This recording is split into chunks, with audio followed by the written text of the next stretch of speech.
completely voluntary. You can accept them or not. I can't force you to do anything. I can't even force you. Thank you again for allowing me some time to explain to you better why I'm here today. So I just want you to know that our services are completely voluntary. You can accept them or not. I can't force you to do anything. I can't even force you to talk to me. So I do truly appreciate your time today. Remember, you said this would be quick. Already doesn't sound like it's going to be quick. You're right. You're right. So I'm not here to create any problems for you. My job, my goal is basically just to make sure that you're happy, safe, and healthy in your home. So my office received a report. Who called you? Mr. Mitchell, do you prefer to be called Mr. Mitchell or George?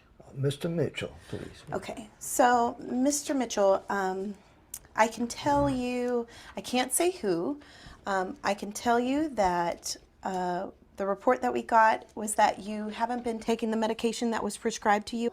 And so that's why I'm here today, is just to come in and check on you and make sure you're okay. You're the person that I actually want to hear from. So I'll be taking some notes.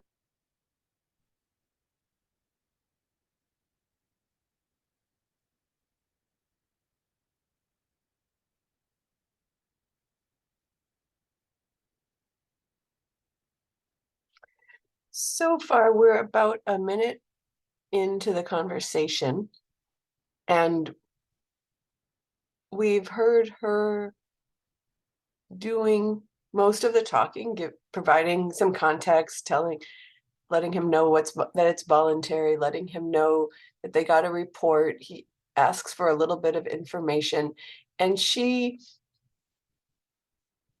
tells him she can't answer that question.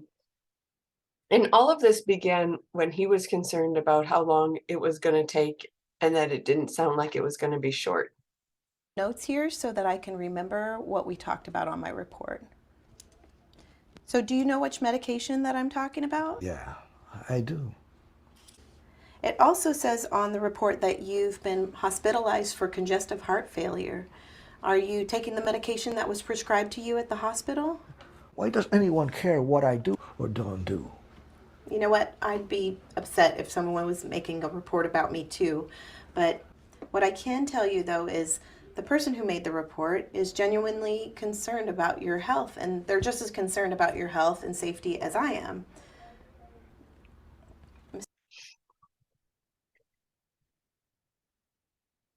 So let's take a step back. This is obviously a difficult conversation to have. It's unexpected, it's personal, and there's no previous relationship between these two people.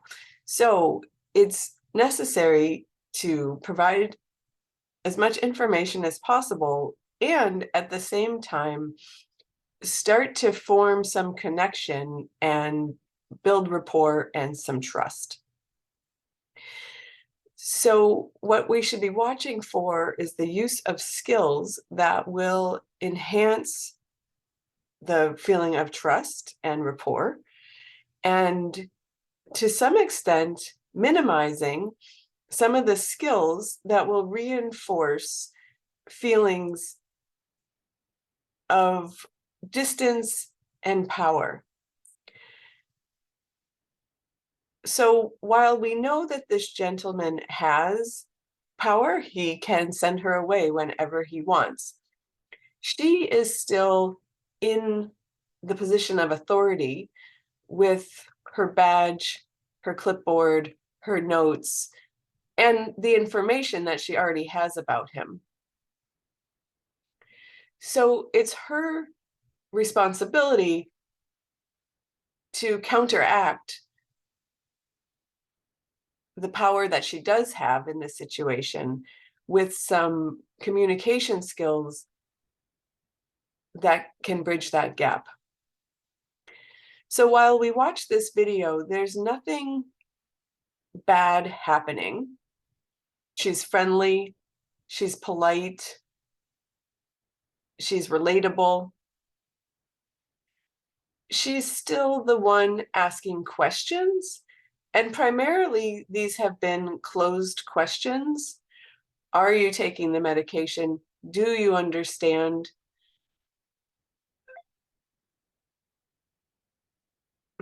Why the medication is prescribed. She has not yet asked any big open questions that invite the gentleman to share concerns about anything. In addition, when he does share something, her responses are not reflective listening. And reflective listening is the primary tool for rapport building and building trust, and really partnering with a client. So let's keep watching and listen for closed questions, open questions, or how she demonstrates her listening when he does say something. Mr. Mitchell, are you okay? Do you need to take a break? No, I'm fine. I'm fine. I believe you recently lost your spouse. Is that true? What do you know about it?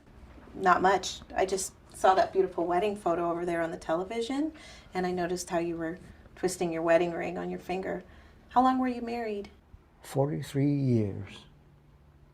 And I miss Pat so much. Oh, I bet you do. 43 years is a long time to be with someone. Mr. Mitchell, do you mind if we look at your medications together? Would that be okay? Why does it matter? Well, it matters because I want to make sure that you're taking the medications as prescribed. I know this is personal, but I need to know that your health and safety is not at risk. I truly do have the best intentions in mind. May I please look at them? Oh, Thank you for showing me. I don't feel like taking the medication anymore. Mr. Mitchell, do you know what the prescription does and why it was prescribed to you? Yeah. Well, I was told that they were going to help keep my blood pressure from going way up high, and I'm supposed to be taking it twice a day. Okay, good. I'm glad that was explained to you. So, remind me when you were released from the hospital? I was May 9th. Wait a second. May 10th. Yeah. Well, I was told that they were going to help keep my blood pressure. Does it matter? And I miss Pat so much. Oh, I bet you do. 43 years is a long time to be with someone. Mr. Mitchell, Let's start here at 4:15 with the real conversation about the medicines. do you mind if we look at your medications together? Would that be okay? Why does it matter? Closed question. And here he responds with, why does it matter? Let's see how she responds to that. Well, it matters because I want to make sure that you're taking the medications as prescribed. So instead of just even keep these two words in mind, acknowledging versus addressing. And in this case, because he asked a question, she's going to answer him. Okay, as opposed to acknowledging what he's feeling, or what kind of the backdrop of what he's thinking about.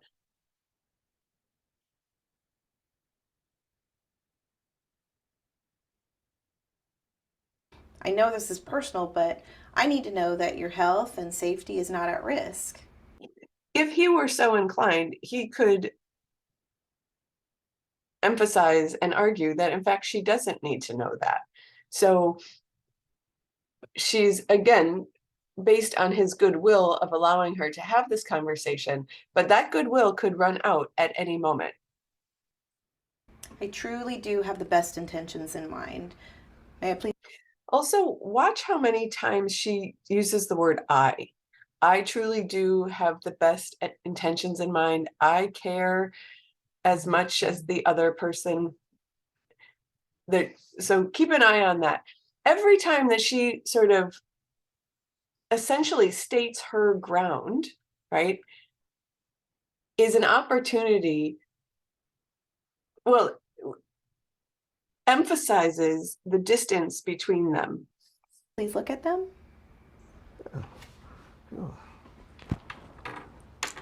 Thank you for showing me. I don't feel like taking the medication anymore. Mr. Mitchell, do you know what the prescription does and why it was prescribed to you? Yeah. Well, I was told that they were going to help keep my blood pressure from going way up high, and I'm supposed to be taking it twice a day. Okay, good. I'm glad that was explained to you. So, remind me when you were released from the hospital? Notice the closed questions. When were you released? Do you know what it was for? I was May 9th. Wait a second. May 10th. That was May 10th. And that was how many weeks ago? What's the date today? The 28th. So that would be 2 weeks. Yeah, 2 weeks. Okay. And when was the last time you took the medicine? Yesterday. She tested his ability to do math about the number of weeks and just asked the closed question, when did you last take the medicine? Again, so lots of closed questions. It looks like the pill box is full, Mr. Mitchell. Are you sure you took the pills yesterday? Are you sure you took them? No. Do you know when the last time you took them was? Do you know? It was about a couple of days after I got home from the hospital. So how have you been feeling since you got home from the hospital? I told you. How have you been feeling? That's actually the first open question that we've heard so far in this conversation. Yeah, I'm fine. Okay, I was just double checking. Do you still have your discharge papers, and would you mind me taking a quick look at those? You know, this is taking longer than 3 minutes. So that response right there is partly occurring because there is no true rapport being built through active listening, right? What we have seen is a long string of questions, mostly closed, and of course, all on a topic where he is feeling questioned and challenged about that he is not doing what he is supposed to do. So his response right there is not surprising in the least. You said this would take 3 minutes, and I still don't know what you're here for. If this conversation were feeling warm and engaging and full of empathy, he likely would not be having this reaction at this moment. Thank you for reminding me. So, as I said before, I'm from Adult Services. As I said before, so she's going to start explaining and answering again. And I'm just here to check on you because someone reported a concern that maybe you haven't been taking your medication and that they were worried about your health. So I just wanted to follow up and get your input. Then I can offer you some resources, and you can kind of think of me as a link between the hospital and some other agencies and support that's available. I don't need support. I can. So she makes her statement, she explains who she is again, why she's there, and he rejects the premise immediately. And that's pretty common when we present our ideas, right? If you've ever had a conversation with somebody, it's not uncommon for people to reject what you say, to sort of argue, to have a point and a counterpoint. I can see that you're very independent and you've been taking care of things since your recent loss and hospitalization. I just want to make sure that you're aware of some people and activities that might make, your days go by a little easier and make things easier for you in general. If it means that we'll split things up, I'll get the papers for you. So we don't have his sort of willing participation. I mean, he is participating, but he's not particularly happy about it.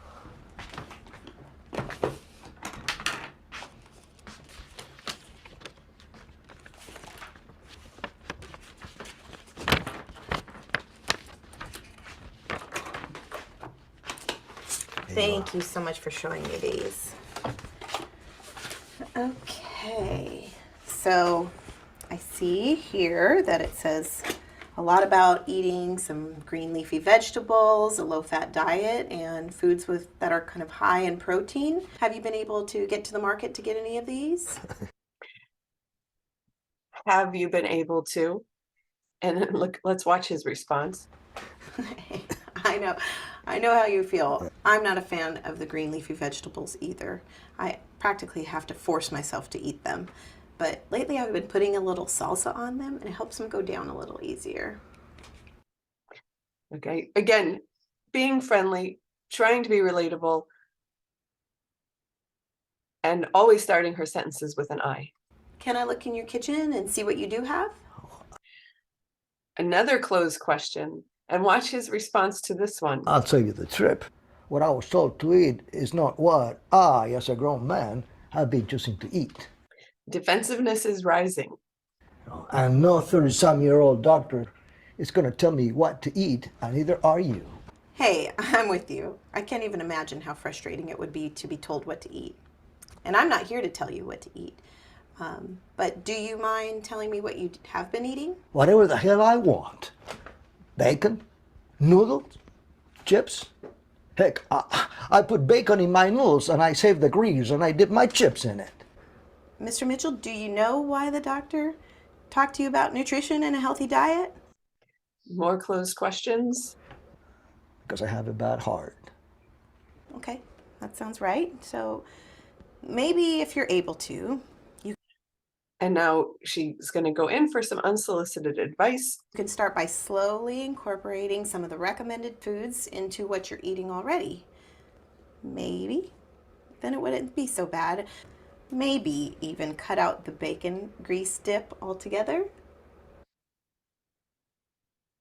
So, Mr. Mitchell, I noticed some empty wine bottles. Do you drink wine? Yeah, I enjoy a nice bottle of wine.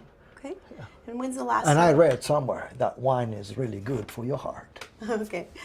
When's the last time you had some wine? And now she's going to pursue a line of questioning about something else that he was probably feeling some amount of judgment about. Like, he immediately knows that she's not going to want him to be drinking the wine, and he's going to have to defend it to some extent. Well, last night I finished a bottle from the night before.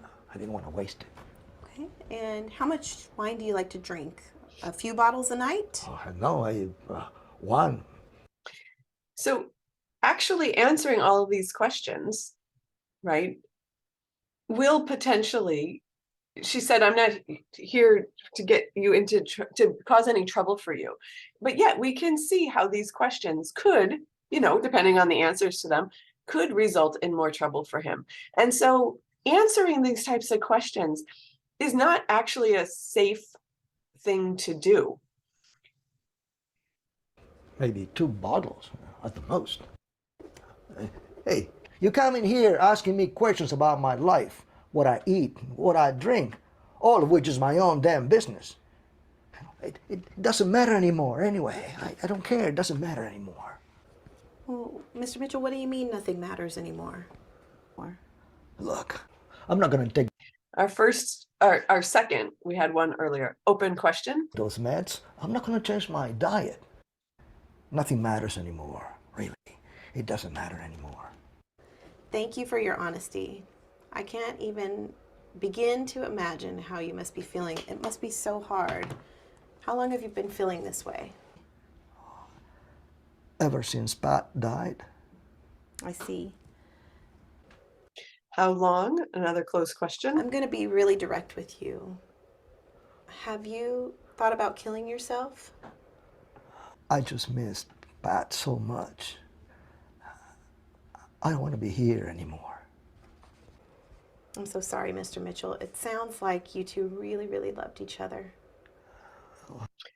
Our very first example of reflective listening, right? He did not say that, but of course that's what she's hearing. She's understanding the kind of the subtext for what he's saying, and she mirrors it back to him. She expresses that she understands where he is coming from, using his sentiments, not her own ideas. It wasn't always easy, but yeah, we did. You mentioned that you don't want to be here anymore. Can you tell me exactly what that means? Well, I wish that Pat was still with me. I don't care if my heart fails me again. I just want to be with Pat. Do you have a plan to harm yourself or end your life? No, I just wish that we were still together. Okay. Do you mind if I would imagine she's actually required to ask those two questions about self-harm. I ask how you've been sleeping in the past few weeks? Fine, same as usual. Okay, and what's usual for you? Let's see, I go to bed at 9:30, wake up at 5. After I retire, I thought I was going to be able to sleep after 5. I just haven't been able to do that. Do you feel like you've been getting enough sleep? Well, you tell me. Does 8 hours seems like enough to you? I would say so. I'm lucky if I get 7. So, Mr. Mitchell, I'd like to talk to you about one of these brochures.